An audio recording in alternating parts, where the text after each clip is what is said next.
or you want to? Yeah, sweet, sweet. You want to just continue, or how do you want to go? Yeah, we can just keep going and people can join in Yeah. as they get the link. Yeah, because we're Yeah. recording. Let's go all in. Okay. Okay, so I think we left off on getting experience besides classes in undergrad. As far as reaching out and getting those initial shadowing opportunities or even assistant positions, do you have any advice on reaching out to offices and doing that? Yeah, yeah. Definitely number one, like start with going through the grapevine, if you will. See who you know that's in a dentist office. Maybe you know an aunt who's an hygienist, and that a hygienist can connect you with an orthodontist. And the orthodontist said, "Oh, you got to meet my friend Mario. He's the oral surgeon." And then you go over. I would definitely start with word of mouth, right? The other way, you could also just Google offices in the area. You say that, hey, I'm a college student here. I'm looking to apply to dental school. I'm super interested. I noticed you have some really good reviews online, and perhaps maybe you'd be someone willing to maybe mentor and allow a college student to see what you do every day, since you're obviously doing, I don't know, you know what I mean? Something along those lines. That's one way to start. Another way to start, as you're getting closer towards applying to dental school, this is big. Go on to the dental schools. What I mean, I don't know how close or how far away you guys are from a dental school. Is it far? It's It's only about relatively a, far. well, like What Marquette's was not it? too bad.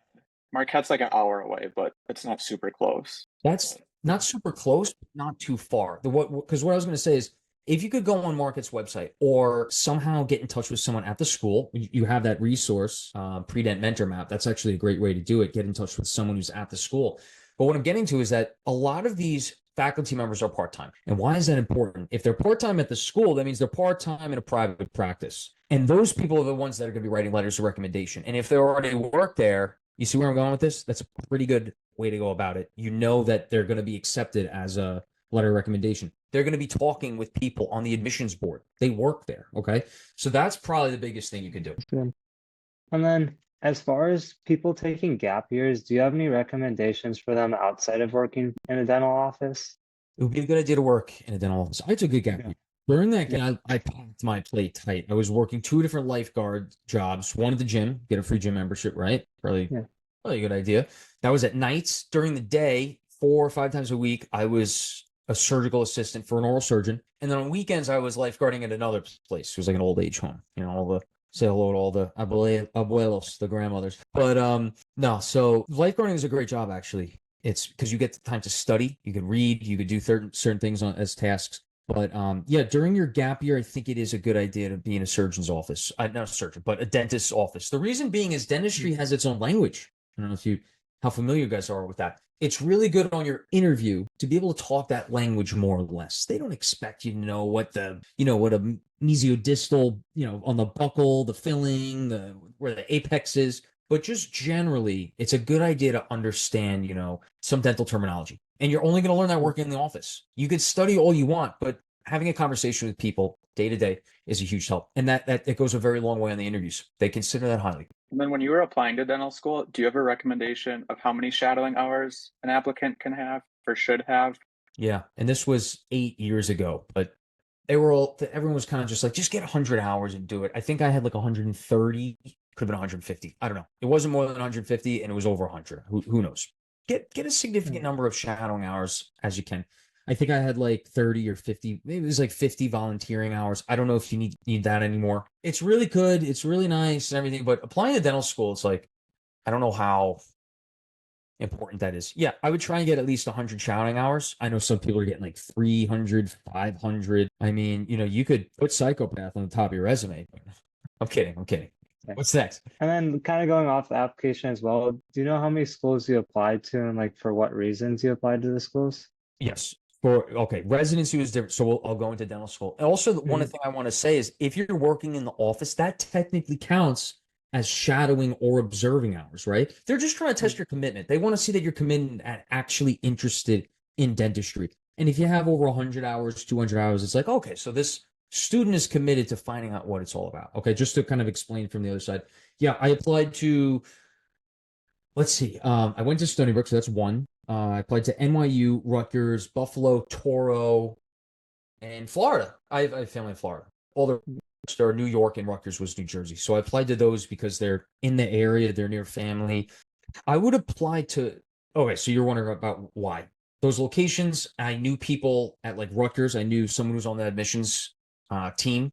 probably a good idea to Mhm. apply there. And then Stony Brook, Stony Brook was 15 minutes from my home. So that was there. I knew people there, but it was also in-state tuition. So that's kind of important. Buffalo was great. And Florida because I had family in Orlando, like in Florida. So I tried there. But I didn't get an interview to Florida. I got interviews at all other, what was it, 5 places. And then I ended up getting accepted to all other 5 places. So the thing is with Florida, though, that they take like 90 something percent in-state students. So guys, don't beat yourself up if guys and girls, don't beat yourself up if like you don't get accepted. Sometimes I know people that got rejected from Harvard, accepted to Harvard, but rejected to Stony. Weird things. So don't take anything to heart. You know what I mean? Stay on the trail. Did I cover? Oh, yeah. Just to summarize this all into one thing, very important.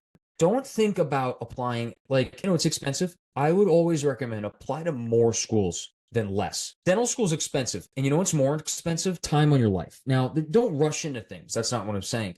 But what I am saying is that apply to more now. You don't want to go through this whole thing again. And God forbid you have to retake the DAT because it like expires or whatever the hell the rule is. You only want to go through this once. Apply to more schools. And hopefully you get more interviews from that now. And then you could narrow down as you go, right? Go more rather than less. You'd only want to go through this once. Circling back to your interviews, is there anything you did or said during those that you think made you stand out over other applicants and left a good impression? Yeah, you know what makes you stand out? And I've been on the other end of interviews now a lot. Just having a conversation with someone during the interview goes so far. There's so many students that come into it robotic. They like memorize their resume, and it's like, hey, we're just talking here. This is not a multiple choice exam, and don't talk to someone like it is. They know what you're doing, right? You got to be able to have a conversation. That's what it is. So on interviews, that's the number one thing, right? But then like be yourself. When I say be yourself, like talk about playing the violin, talk about what research you did on it, talk about Cole, the president of the group, right? Logan, hey, I hit up this guy. He goes by Dr. Gallagher on Instagram, and he gave us a great talk, and he was talking about this and this, and I really linked with that, and I ended up meeting you, who now are interviewing me when I went and shouted you at your private practice. Like, just think of how things can relate to them, relate to other people, relate to dentistry. It's kind of cliche, be yourself on an interview, but it goes so far. You know what I mean? And don't overthink it. It's an interview. It's a conversation. It's not a short answer that they're grading. They're not. They're just like, you could literally start like, so what's going on? So you're a specialist, you're a periodontist. I'm just curious. I saw endo and I saw orthodontist. Can you just give me some examples of procedures? I'm very interested in learning more about the specialties of dentistry, right? That's what you're going to dental school for. You could start right there in the interview. Why not? Little things like that. And then kind of going off the application as well, but maybe not towards the interview side. Do you know like what things can make you competitive or a memorable applicant outside of that interview?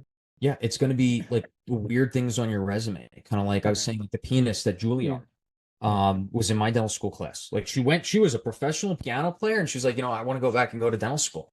She Mhm. was like, and she was actually like a cool dental student too. Another one was in accounting for 5 to 7 years in Manhattan, and decided, why don't I go to dental school? She got in. Little unique things like that. Like, and then one kid, he's an oral surgeon now at UConn. He went to Baruch. He graduated with like a regular business or finance degree. Worked for his parents' dry cleaners in Queens for about 7 years or so. Went back to school for the prerequisites. Took the DAT, crushed it. Went to dental school, crushed the CBSE exam. That's like the prerequisite for oral surgery.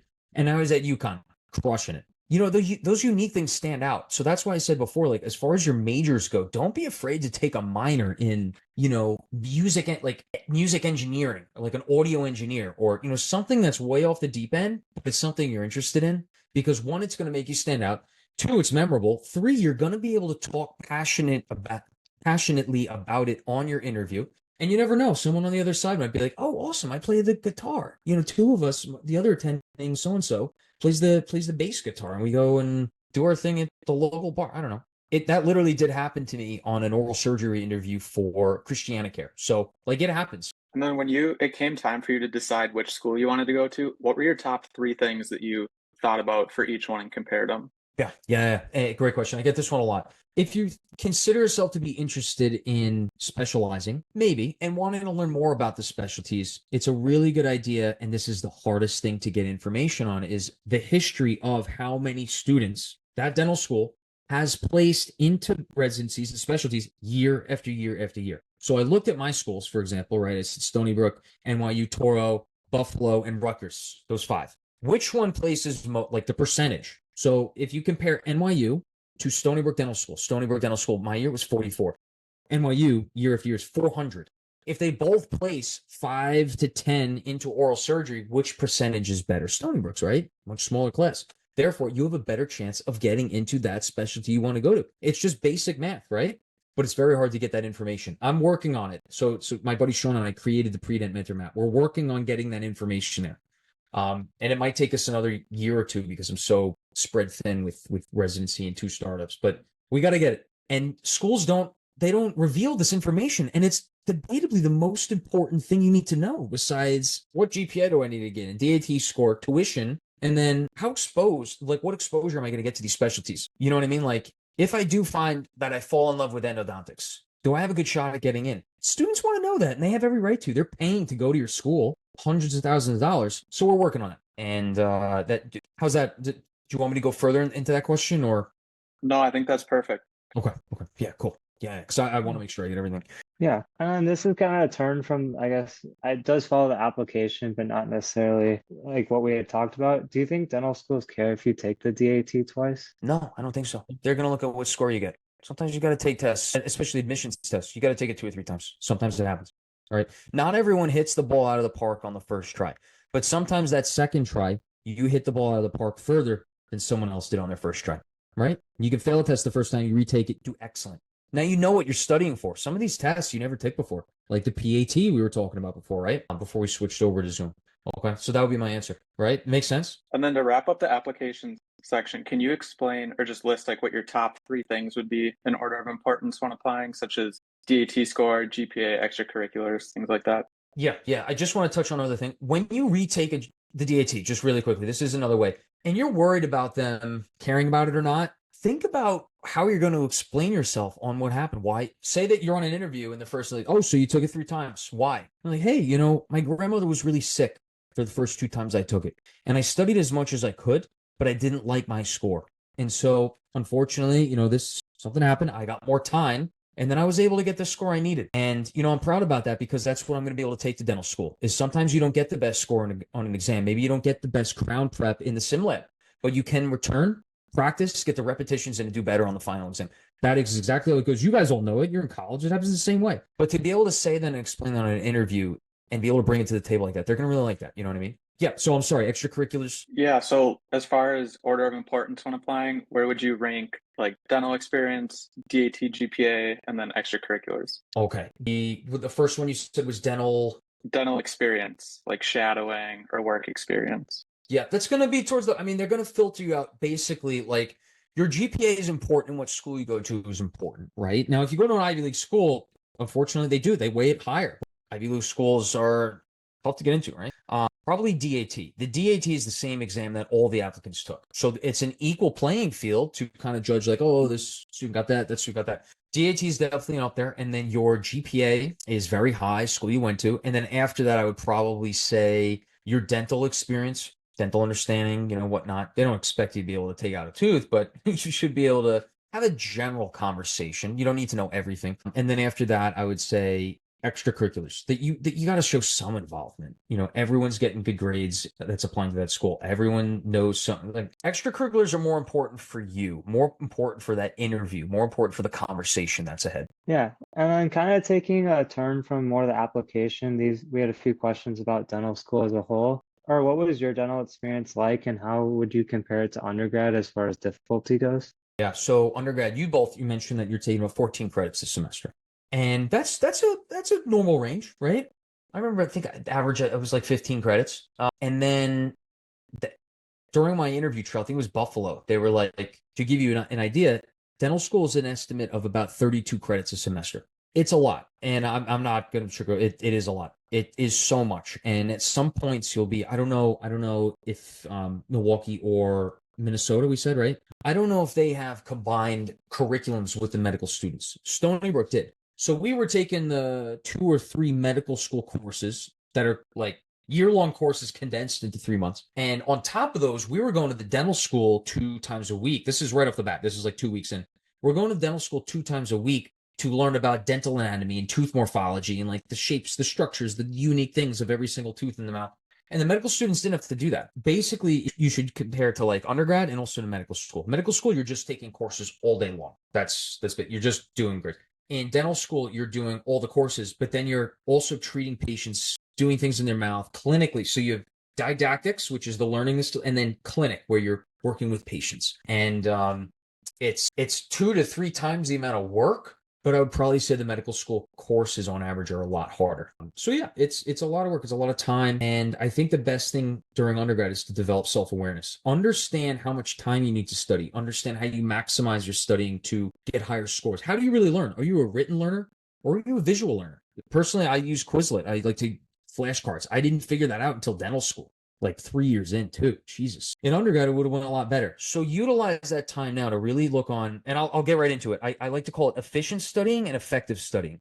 Effective studying is number one. You want to get higher scores. That means your studying is effective. It's that simple. But then it gets to a point, you don't see this in undergrad. You have a lot of time in undergrad. Then you get to dental school and it's like, oh shoot, I have 3 exams that day and I only have 2 days left to study for these 3 different courses. And now I got to work on efficient studying, right? So the idea that I'm saying, use this in undergrad. I wish I knew this.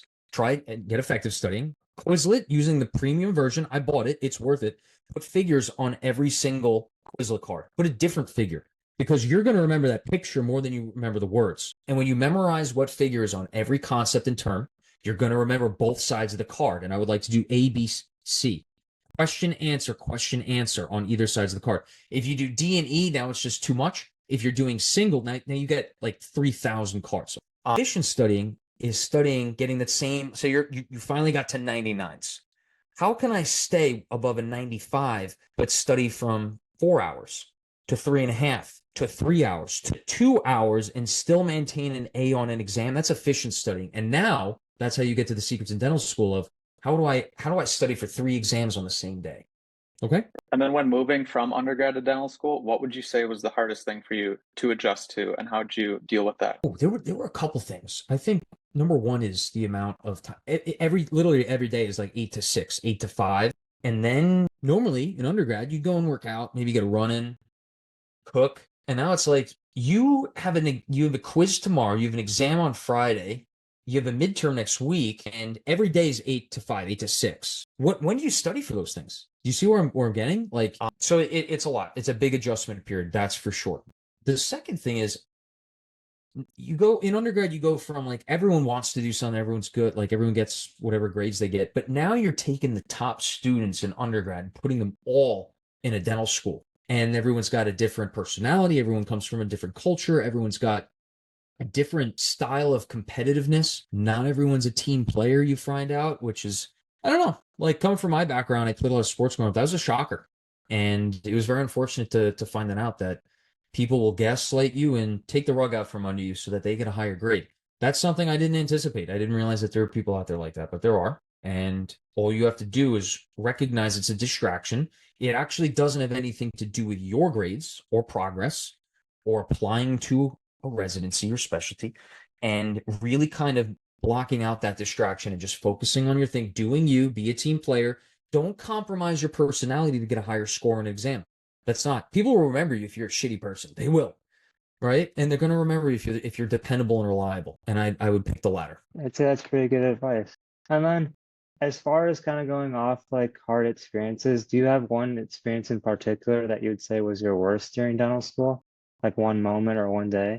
Sure. Yeah. Oh, I remember it vividly. I mean, there are a couple down points. It's definitely tough. Yeah, my first one was I thought, a pretty solid relationship going into dental school.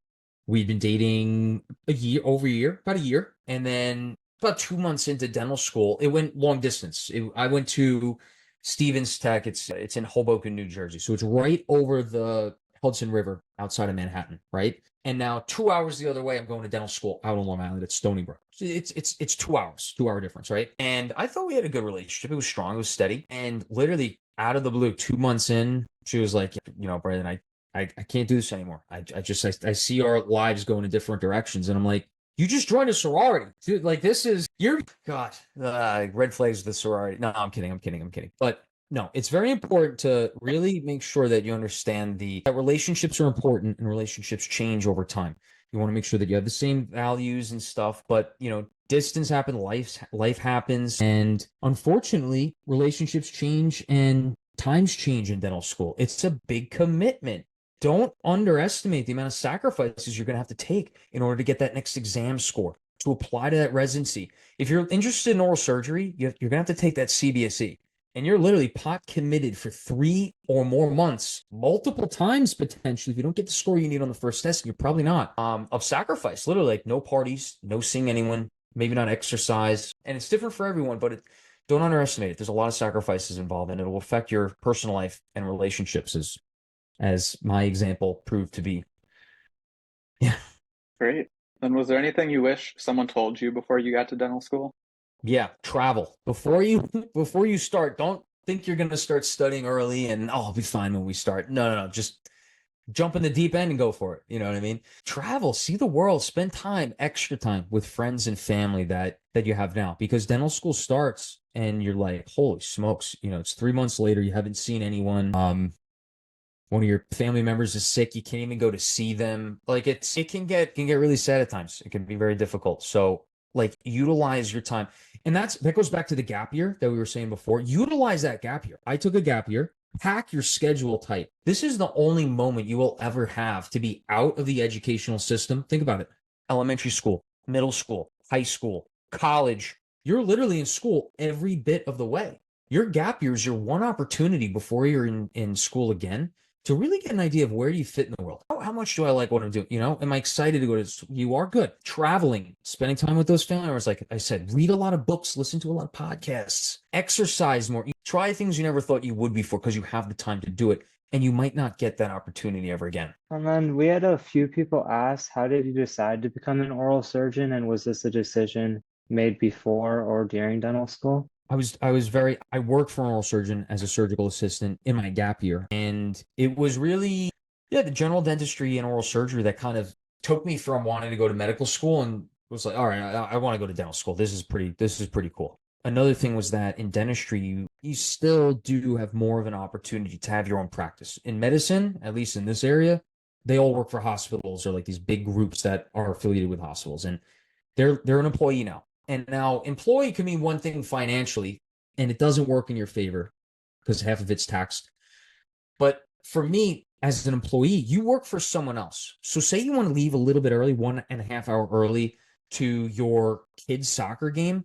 You don't make the decision. It's not your practice. It's not your hospital. They make that decision, and they might not let you leave early. Sometimes you find yourself in a situation where you work for someone that sucks and they don't have a family and they expect you to be there. And I don't want to be in that situation. I'm here now in residency. I work for the hospital, getting garbage pay, but hopefully not forever. And in private practice, I want to work my way in to be a partner. I want to be respected. I want to give everything I can to the practice, help build it, become a partner. And then if I want to leave 2 hours early to go see my daughter's soccer game, I'm going to be there. You know what I mean? I think that's getting into bigger, more important things in life at that point. So oral surgery, that's what I saw in dentistry. And now, so for oral surgery, I just fell in love with surgical procedures, the invasive stuff, not necessarily seeing the blood, but just the transformations. And I like taking out teeth. I like putting in implants.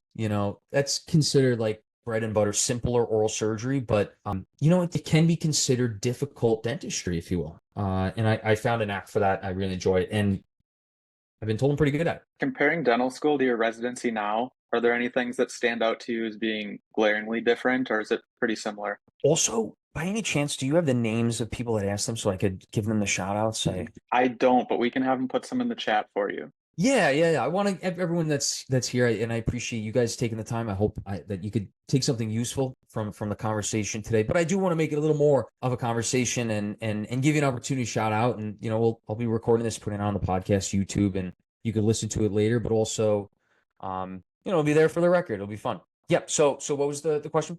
One, comparing your dental school experience to yours now in residency, are they pretty similar to each other, or is there anything glaringly different? Glaringly different, yes. In dental school, it's still very much academia, and your didactic, the courses, and your clinical setting, working on patients, is much geared towards grades. In residency, there are no grades anymore. Most residencies in dentistry, it's still like a 9 to 5, but you have to come in early, you prepare for stuff, you come late. If you're in pros, you're in the lab all night long working on stuff. In oral surgery, you might not go home for 2 days. And It's not something to brag about. I don't know. I don't really enjoy that. I think sleep is good for you. You know, the studies have shown sleep is actually kind of important here and there. But yeah, like in some residencies, you don't get post call. Post call is when you've done call, which is a 24-hour shift, really 27. They push you to 27. Then you get that second day off the day later after 10 o'clock, right? You get to go home and sleep. No post call means you still work that whole next day. So you haven't slept sometimes maybe 32, 36, 40 hours, and then you finally get to go home. You don't have that in any other specialty in dentistry. So yeah. So in dental school, you might do an all-nighter for studying for an exam, but you're not forced to do that, right? Another thing is you're not getting paid in dental school, right? You're paying all that money to make money for the school by seeing patients. It's the biggest scam in the world. How about Ponzi schemes, huh? But in residency, general dentistry and oral surgery, you get paid because you're taking call for the hospital, you're taking emergencies, right here and there. Pediatrics, some of them are paid as well. And then if you go to residency at a VA, some VAs you get paid as well, right? So yeah, it's very different. And I know you had talked about was it the really long shifts that you had that range from a day to two? Would you say that's an average day in your life now, or is that something more that was during like the first year or two of your residency? In most residencies, it's the first year or two. Okay. Here it was 3. We started to get post call after our first year. So my first year, no. My second year, yes. But I was still on call a significant amount that would be comparable to first year residents at other programs into my second and even third year. So yeah, it varies and every program's different. It's wild. Nothing's standardized, you know? And then on your day-to-day now, how much art would you say is involved with it? Art, Yeah. I mean, I could paint a pretty photo on a tooth.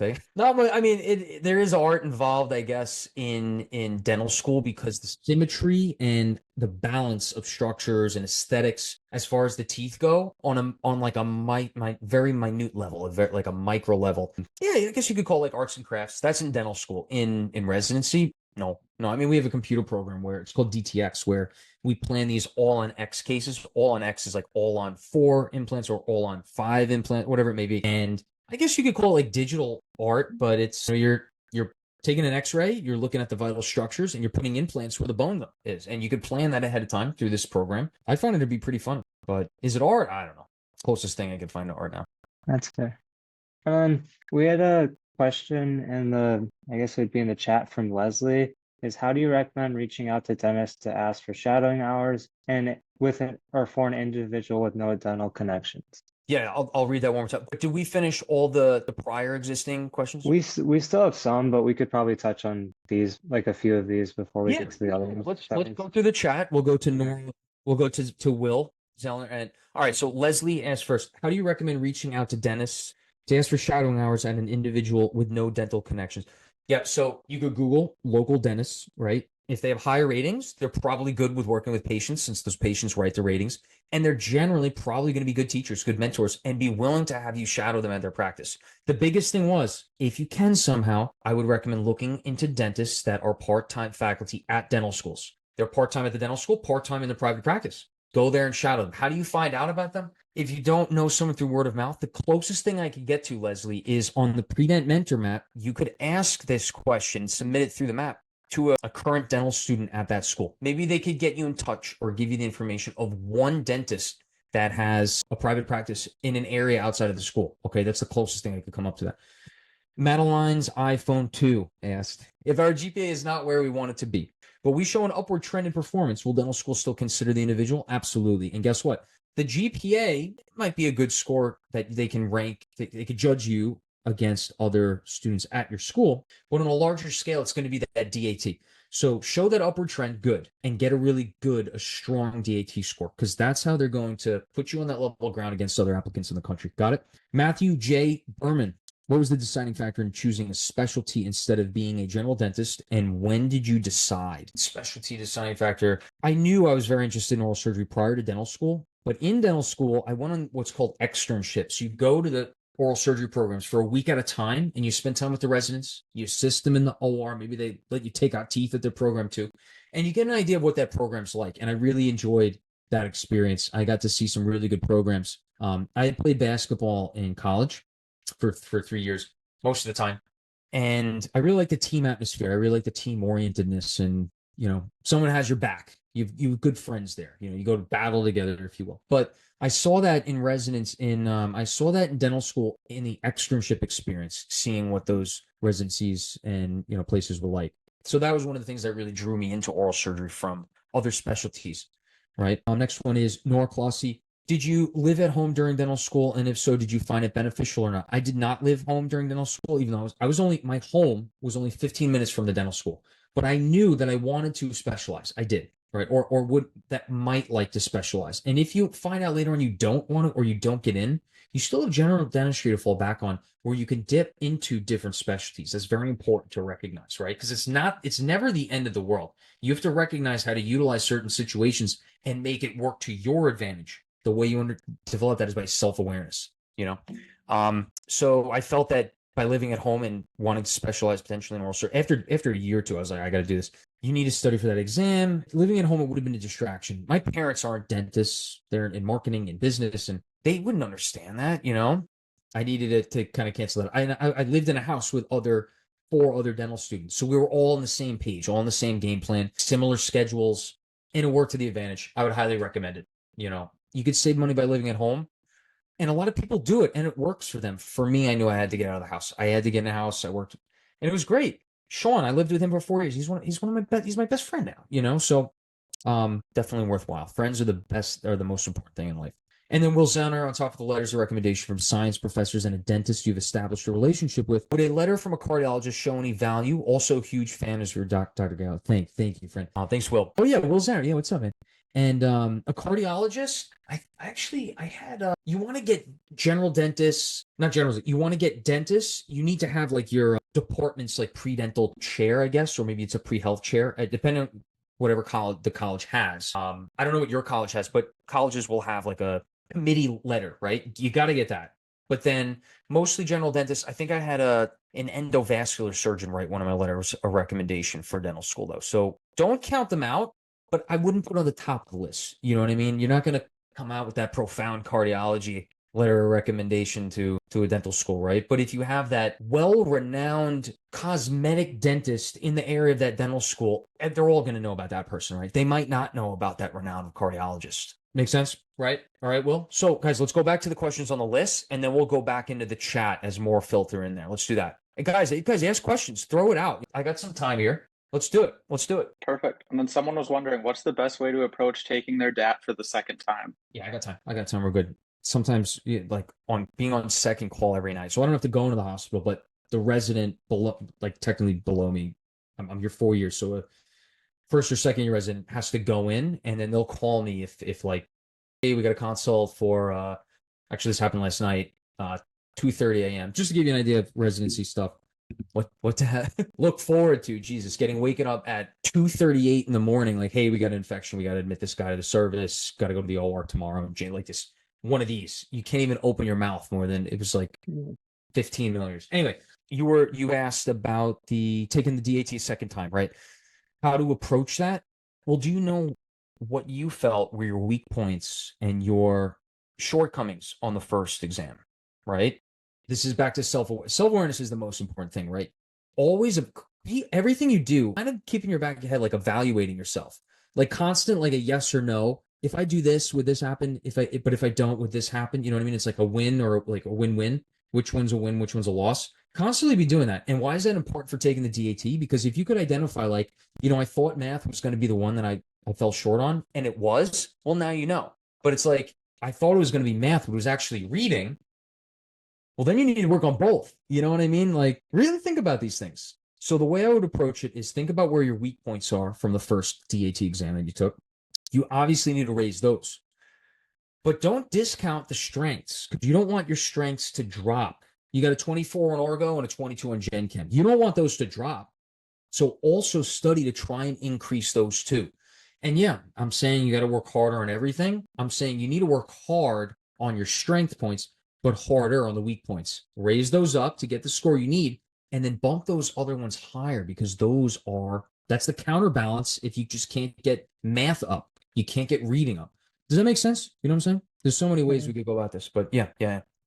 And then someone had asked, what's your advice for someone who's thinking a pre-dental route but isn't the best at chemistry? I wasn't the best at chemistry either. Gen Chem, it might have been the teacher. Like I was saying this before. I don't know if it was on the first call, but sometimes it's I hate to blame it on other people. Sometimes it's the teacher that just not, they don't have any enthusiasm when they teach. They don't know how to bring out the best in students. That they can't present, but they can write good exams. Who knows?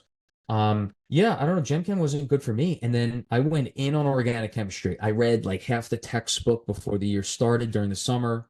There are little tricks like that you can do. Always think of going back to the GPA versus DAT thing. If your GPA isn't where you want it to be, but you're showing that upward trend, use the DAT to counterbalance that. You need to get a higher score on the DAT because that's what they're going to be basing it off of, right?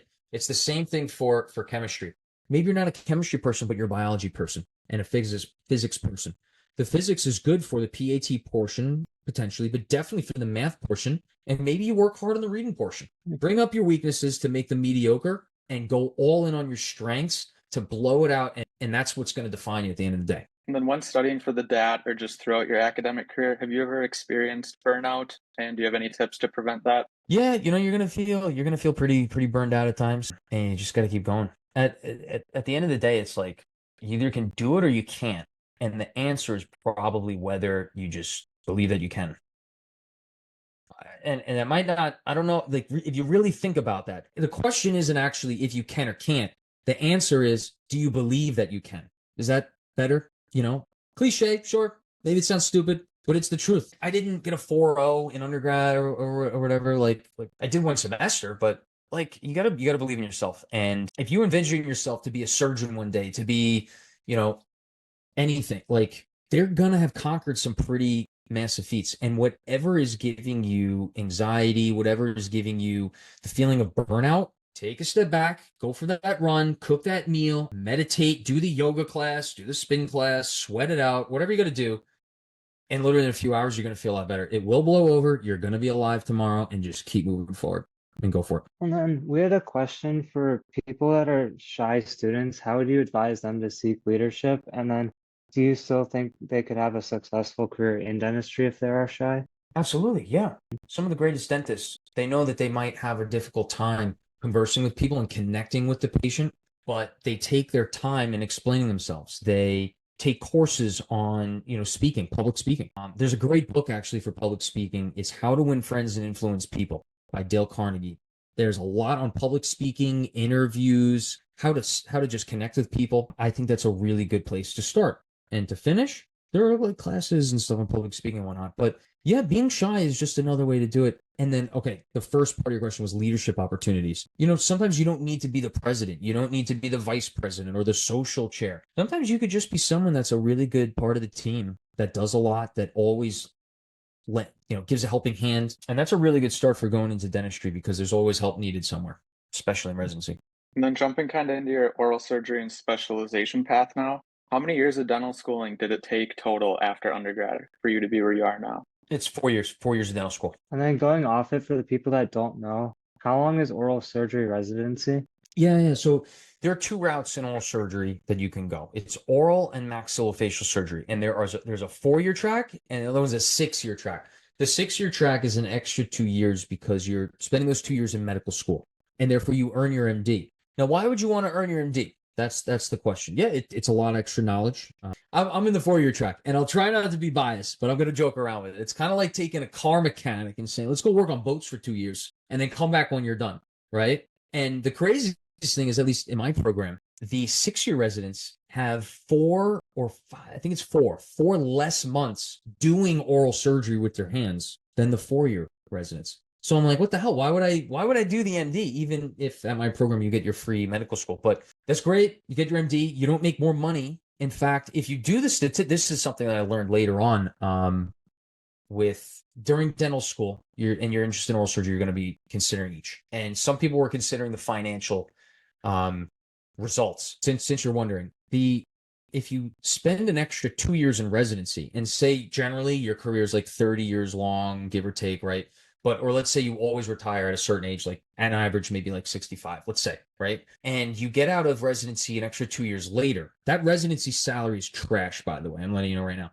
So you're going to take an extra 2 years of trash and maybe retire at the same age. So you're missing out on another 2 years at the end of your career when you're making the most amount of money because you know you've mastered your craft by then, right? Something to consider.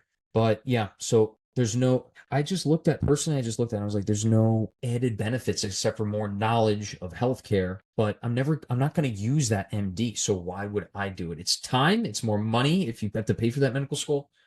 It's a big question. So I went 4 year, I applied, and then it's like a match system. So you either get it or you don't. Um, it's something to consider.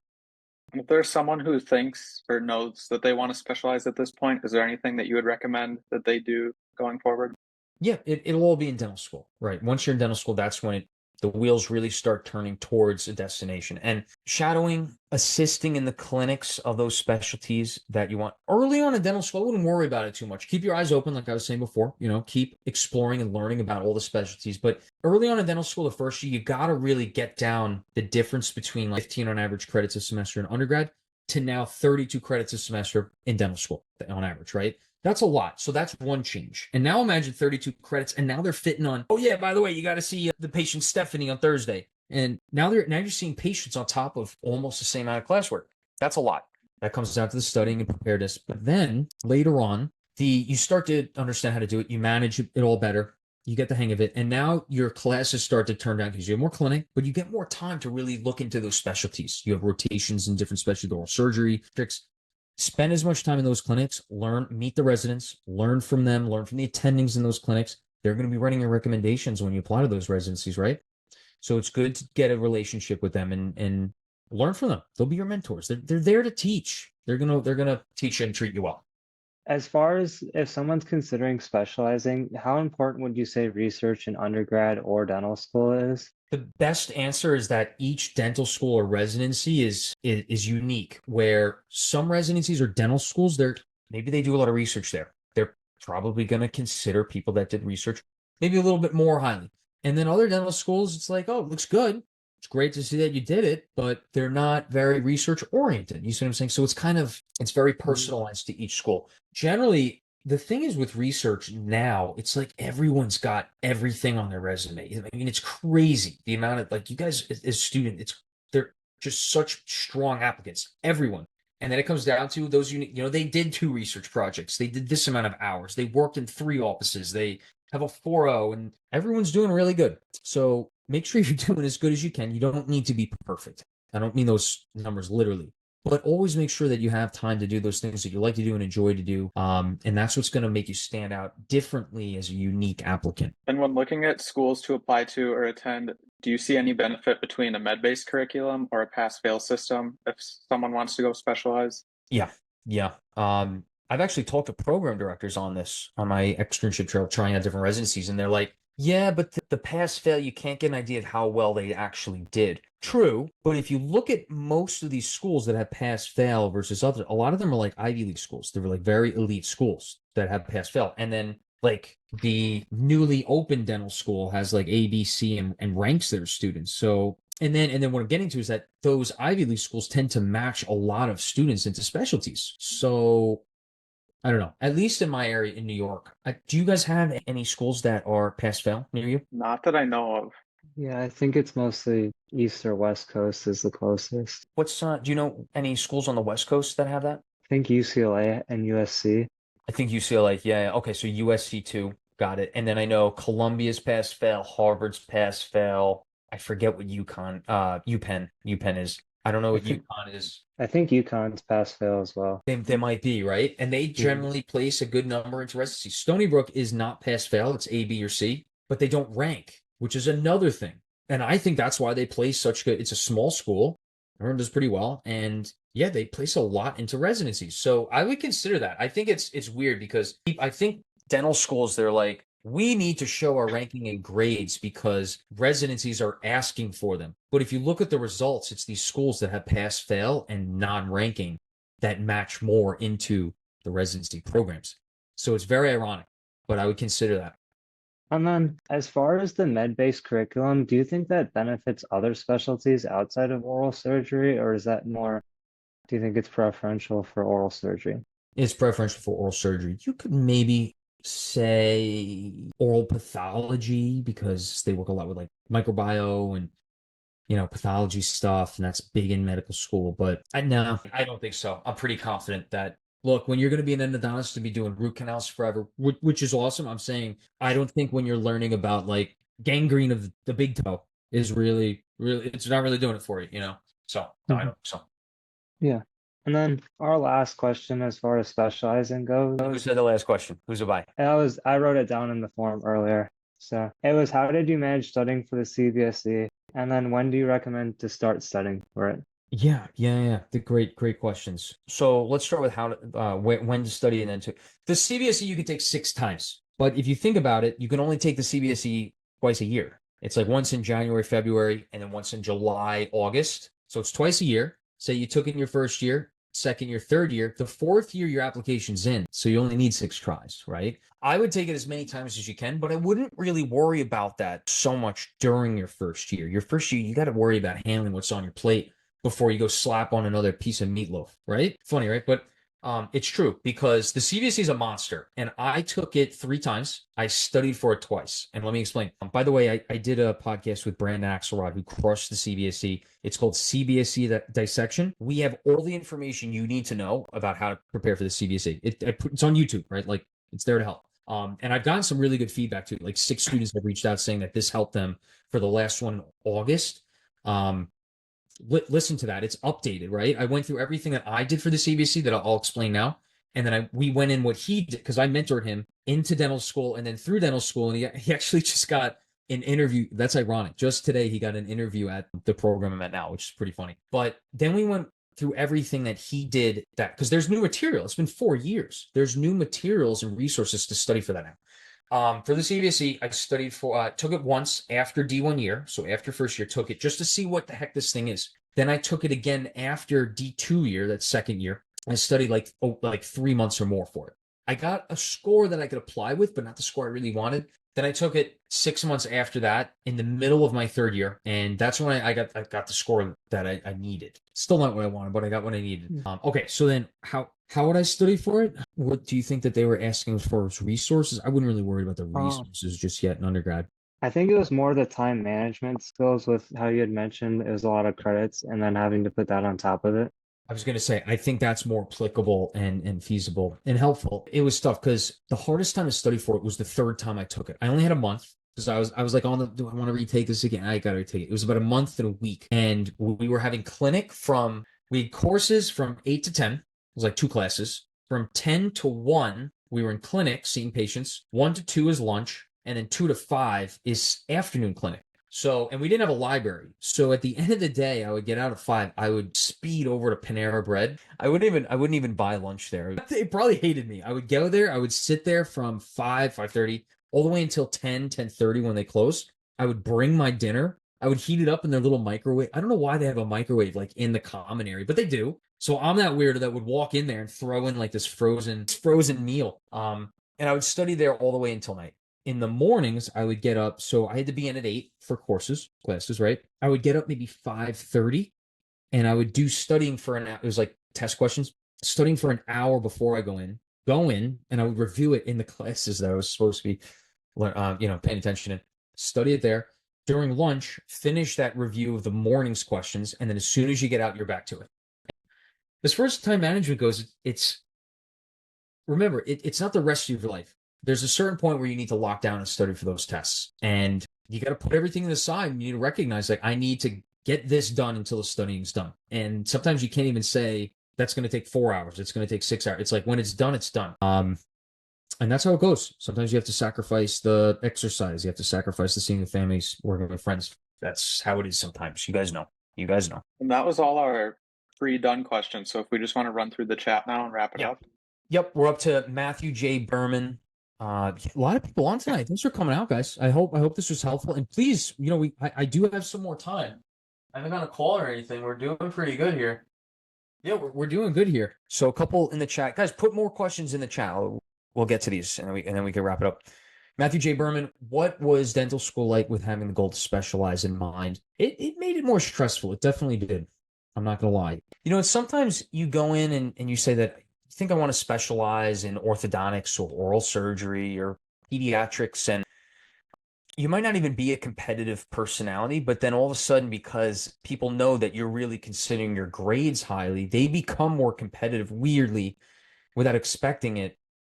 So what was dental school like? It was very awkward and very competitive in reasons that were unnecessary. I call it immature competitiveness because, just by putting out someone else's light isn't going to make yours shine brighter. Does that make sense? And that's something I would really consider. Nora Clossie, where do you see yourself in the next 5 years? You interviewing me? All right, I want a contract. I want at least $500,000 a year. That's funny because on those dental school interviews, they'll ask where you see yourself in 5 years. And that's a really good, important question. It shows foresightedness, right? And foresightedness is important because it literally surgery leads to situational awareness, but I won't talk here to death with that. The way you answer that question, where do you see yourself in the next 5 years? It'll be like, well, I hope that I'm happy. I would start with happiness because isn't that why you go into dentistry or any career? It's because it's like, I find it most exciting. And the way I would adjust that question is like, well, I've seen pediatric dentistry. I've seen orthodontics, and I've really been excited for both of them maybe, right? But in dental school, that's really where I'm going to hone my skills, hone my interests, and really get to execute on a career that might be 30 years or more. And in 5 years, I want to have a better understanding of what will be that exciting profession that I'm about to go into. Something like that. Think about those things. And you don't have to be so specific with it. You could be very generalized, right? But generalize in a conversational manner that people can connect with. That's very important for that interview. All right, next one was, by the way, Cole, Logan, off the list, do you guys have any questions? Anything I can help you guys with? I have one just on studying, but I can save it till the end. All right. Yeah, Whenever I had a few of mine answered during the specialization parts. Yeah, Cole, you're more what? What was that, Logan? I was saying I had my questions answered during the specialization parts, but if I think of more, I'll type it in. Yeah. Cole, what did you want? Well, before we, just in case, yeah. Yeah, so I know you mentioned you use Quizlet before, and I have some friends that swear by Anki, and that's the only thing they do.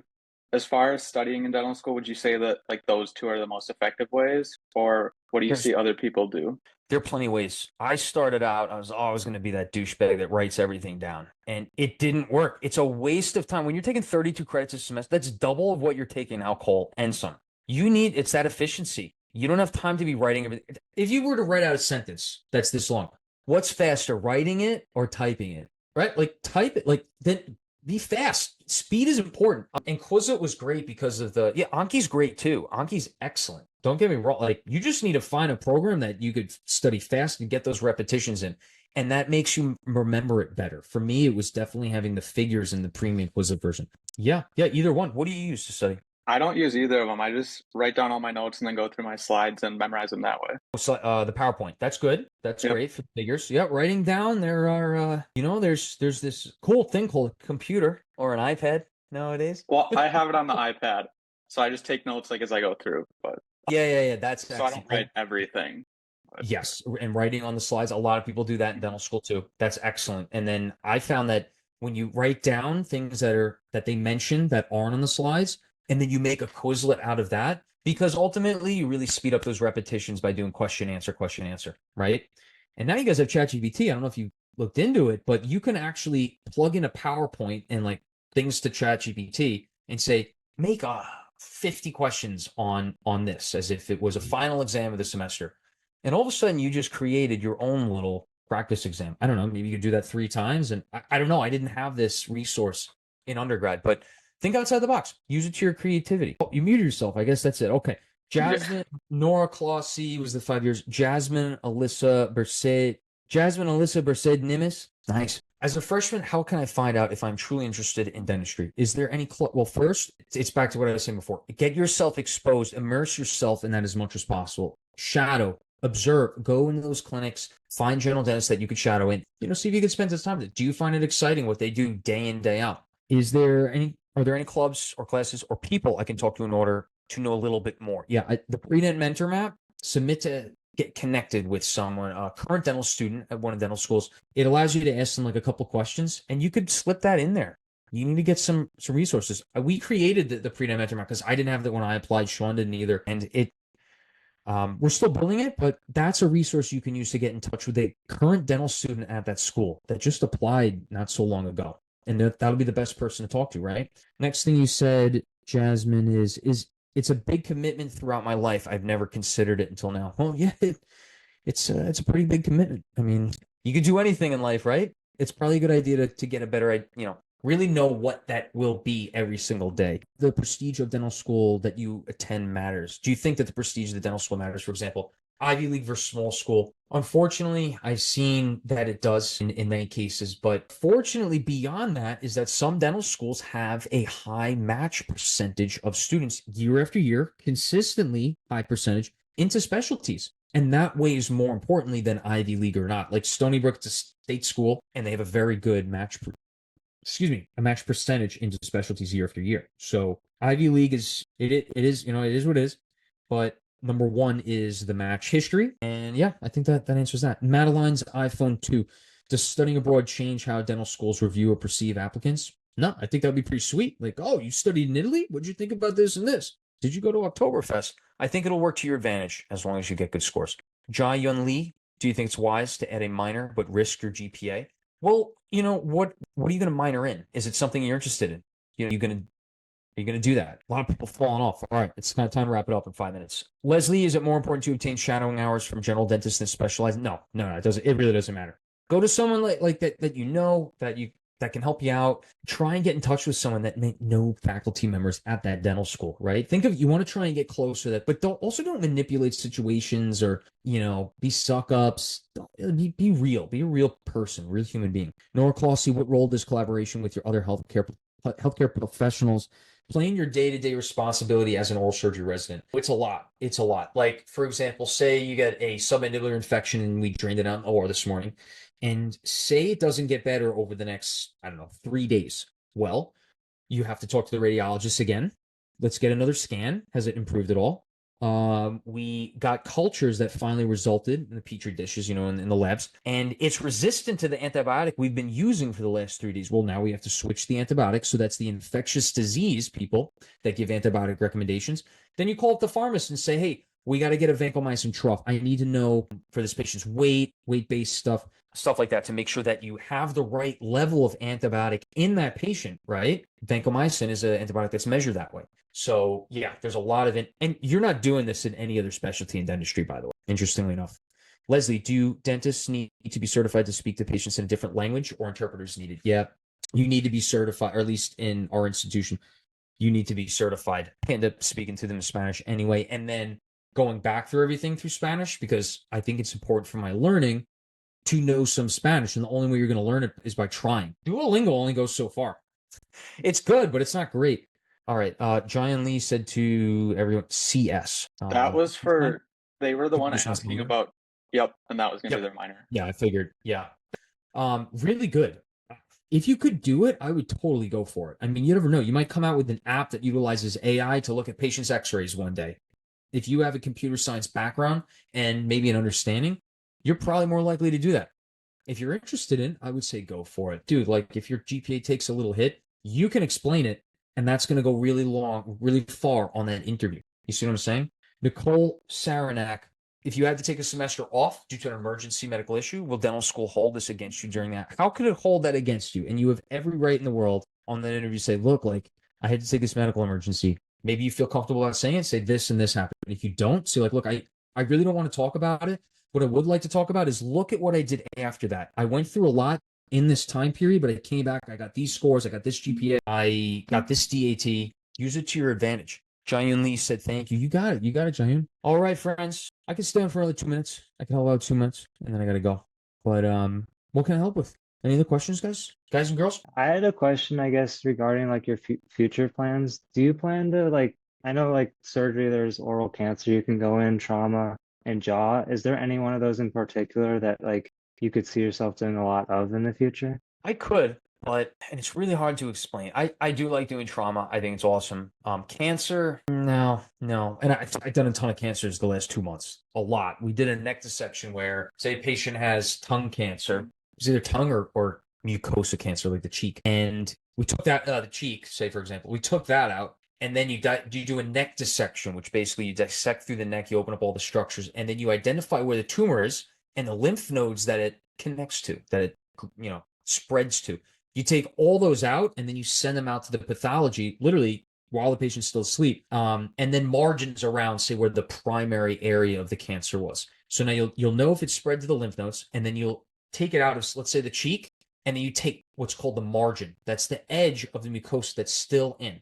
You send that out to the pathologist in the middle of operation. Hopefully that your margins are called negative margins. That means that you took the portion that all of the cancer out, right? And that the edges aren't. There's still a low percentage, but it could still come back even if you got all of it. Cancer is a crazy thing. It's a scary thing. I've done a lot of them, but it's just not something I want to do. You have to consider the work-life balance, and you get a better idea of what it's like when you're in it. And just bread and butter oral surgery is better.